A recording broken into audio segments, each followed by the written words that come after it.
what's the first order of business?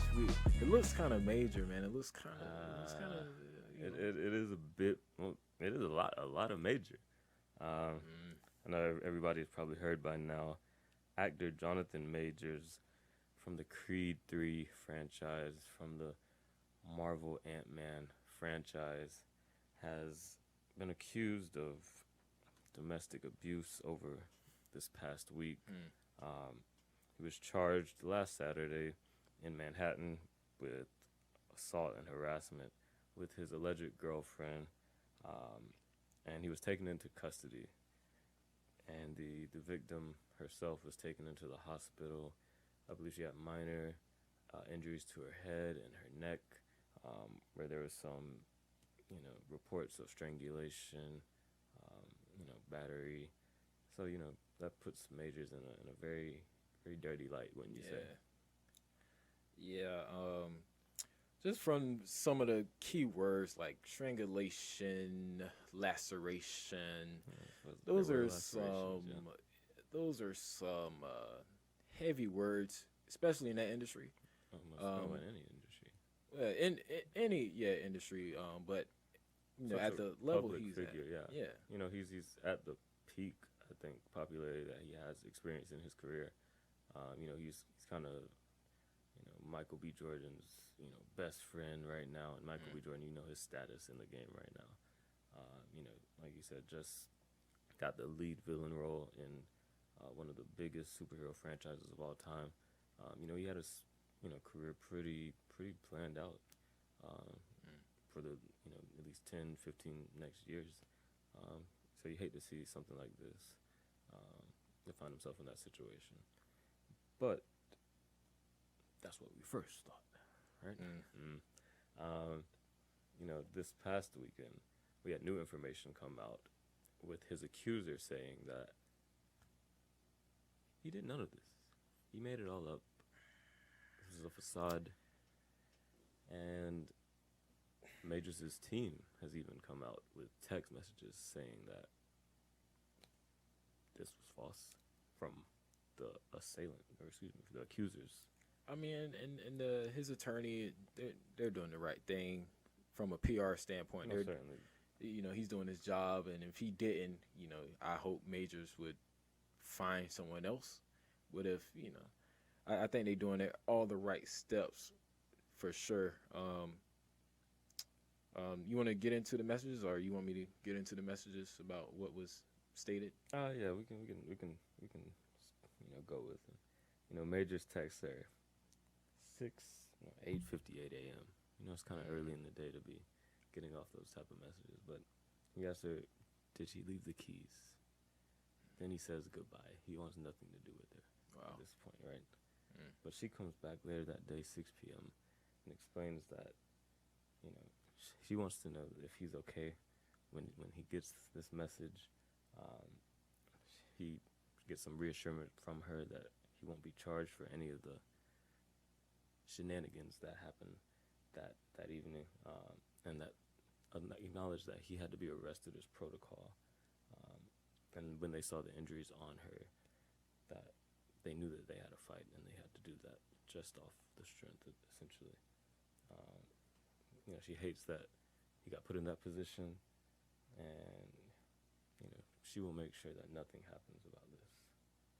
But the part that stood out to me was, she said, "I told them it was my fault for trying to grab your phone."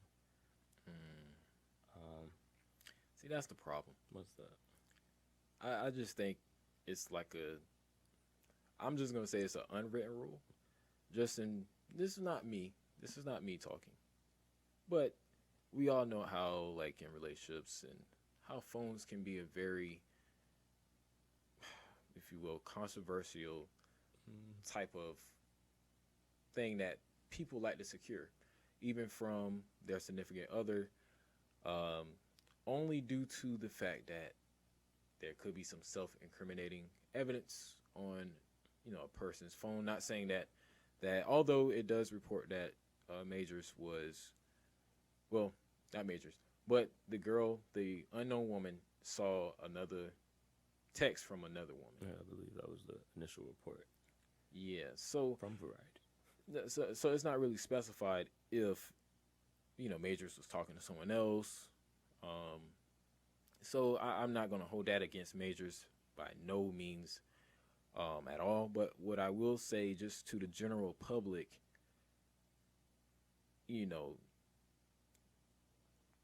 be careful what you entertain on your phones, especially if you're in a relationship. And this how you look at it. If you have something on your phone that you don't want your significant other or your mom to see, 9 times out of 10 you probably don't need to be entertaining that. If you got to turn your phone on D&D, not Exactly. because you don't want to be bothered, but because you don't want people to see what's on your phone, don't do that. Don't engage in those activities. If you gotta, put your phone in your pocket every time your significant other walks in the room, it's not a good place to be. Shouldn't have to live looking over your shoulder. And by no means should a phone or what's on a phone lead to assault. So we do not approve of that act in any way, shape, or form. Well, I'm not gonna say I approve of the violence. No, definitely not. I don't approve of violence at all. In any It's on any form or fashion. But yeah, I mean, we all seen. I give props to Jonathan Majors and his workout routine and everything like that.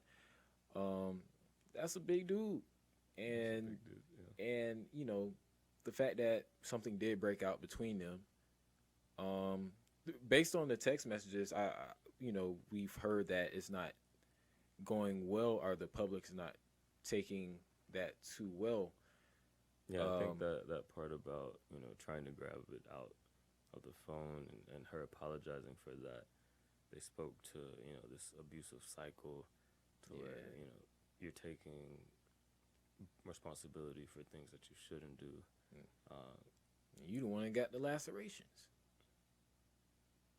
The woman, the unknown woman, she's the one that got the lacerations, and as a battered person, there's proof evidence on your body. It's just an unfortunate situation all around. We hope that that's not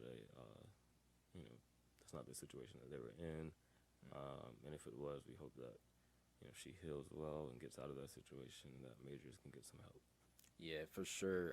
The investigators of the case, they were saying that it aligns well with domestic violent cases. Yeah. And I want the best for Majors, and I'll definitely be praying for that situation and hoping for the best outcome for Majors, because he's a major star on the rise. Well, I'm not even gonna say on the rise. He is a star.